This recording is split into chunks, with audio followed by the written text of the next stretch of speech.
You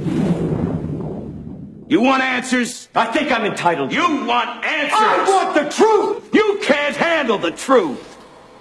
What's up, everyone? It's Rob DeBoer with your Friday fitness tip from Prove It, and today we're going to approach a controversial topic with sodium, salt, and science and what it really means. And I think there's a lot of misinformation and, even worse, a lack of education out in the realm of experts, the medical community, the dietitians, the nutritionists, and my favorite, the personal trainer who has an opinion. So with our Keto OS, our ketone operating system from Prove It, when you look at the label, some of these experts suggest that the sodium content can cause high blood pressure and hypertension. And my response would be, well, do you have high blood pressure? And if the answer is no, that conversation's over. It's not an issue. It's not relevant to you. But if you do have high blood pressure, I always ask this: did your doctor happen to mention that you should increase the level of potassium in your diet? And not supplemental potassium. Foods that are rich in potassium, like broccoli, leafy greens, kale, cantaloupe, avocado. And the answer is usually no, they didn't mention any of that. Well, that's the problem we have. That's the lack of education, because you're only getting half the story. So let's break it down. All of these sodium benchmarks, or the upper limits, I think it's worth noting they're set by the same governing bodies that told you high fat was bad, low fat is good. And we know the end of that story. So with that in mind, look at the research. For every study that says sodium levels are related to high blood pressure and hypertension, I can show you 2 studies that are more recent that might contradict that. However, I'm going to explain really why it's a non-issue, because our body is very smart. It will auto-correct itself. Let me give you an example. I worked out today in the hot sun, the elements of Columbia, South Carolina, and I came in, I was sweating, and I was thirsty. Well, our body is really smart and it wants to survive. It has this state called homeostasis, fancy way of saying internal balance, constant and stable balance through these sensors in our body and this incredible control center called our brain. So, as a result, I'm come in, my body temperature is rising. The sensors tell the brain, hey, here's what's going on. The brain says, let's cool them down. Let's sweat. Let's rehydrate them. Let's make them thirsty. Another example might be the 3-gallon challenge, when I told people, hey, a few weeks back, drink a gallon of water a day for 3 days and see the impact that it makes. Well, one of the common denominators was this: people went to the bathroom more often. And why did that happen? Well, again, the body wants to be in a stable, constant state. So through homeostasis, the body sees that there's excess fluids from the water that they're drinking. And it speaks to the brain. The brain signals the kidneys to get rid of the excess, to remove it. You go to the bathroom. That's how the body operates, and that's why it's so important to understand what sodium really is. And let's start there. Sodium is not table salt. It's a big misunderstanding. Sodium is actually a positively charged element. It's actually a metal. It's called a cation, and it combines with an anion that is a negatively charged element, in this case chloride.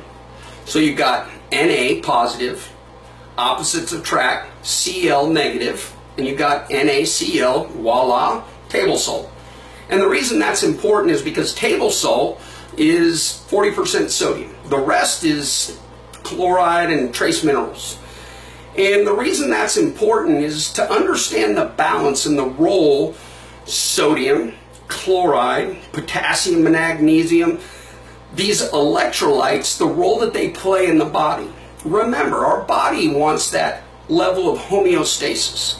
So how do we achieve that? Well, let's factor or focus on 2 electrolytes in particular: sodium, Na, potassium, K. They counteract with each other. They synergistically work together with what's called the NAK pump. In other words, Na for sodium, K for potassium, pump, and its job in every cell is to pump in potassium, pump out sodium. So common sense tells you if those are off balance, if there's a deficiency in one, well, we need to balance those out. So when a doctor says, or a nutritionist, or that trainer says, hey, you need to lower your level of sodium or this is going to happen, in the same breath, they should be saying you need to increase your level of potassium. But the truth is, they never bring that topic up. Because what they don't know, and that's the whole purpose of this video. So, what can you do about it? Well, number one, processed foods, that's the enemy. Loaded with sodium. We've got a product called Keto OS, the ketone operating system, where the benefits far outweigh what anyone's opinion is on the sodium level, and here's why. Number one, we've already established that those electrolytes have to balance each other out. Ketones are an incredible appetite controller. There's no insulin response, so there's no spike and crash associated with carbs. So it's easier to turn away from those processed, quick, fast-acting carbohydrates that turn to glucose. It also has incredible protein sparing or preserving and protecting muscle properties, which what? Increases your BMI, your body mass index, so more muscle, less fat. Again, all leads to a formula to minimize blood pressure, to eliminate hypertension, or to stay away from that altogether. Now, let me make another comment, and that is this. When we start making small changes in our diet, one of the most important ones you can make, and I hear provers talk about this quite often, is get away from refined sugars, but even refined salt. NaCl, table salt, is 98% NaCl, sodium chloride. The rest is some fillers and man-made chemicals sprinkled in. No nutritional value or any substance. However, Himalayan salt, which is what I recommend, is 85% NaCl, and it's all natural.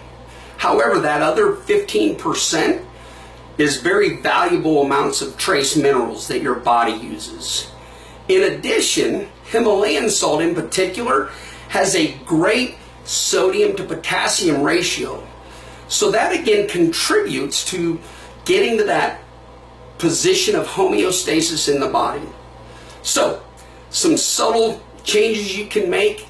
Keto OS will help make those changes realistic. I always like to tell people it puts you in a position to win. And so with that, understand sodium and salt, not the enemy. It's that balance that you need to control. Look at the research, look what it suggests, and make your decisions accordingly. Guys, that's Fitness Friday for today. Don't be afraid to share this information with others. It's the truth, the whole truth, and nothing but the truth. And we just want you to be better. Yeah. It's been a ride. I guess I had to go to that place to get to this one. Now some of you might still be in that place. If you're trying to get out, just follow me. I'll get you.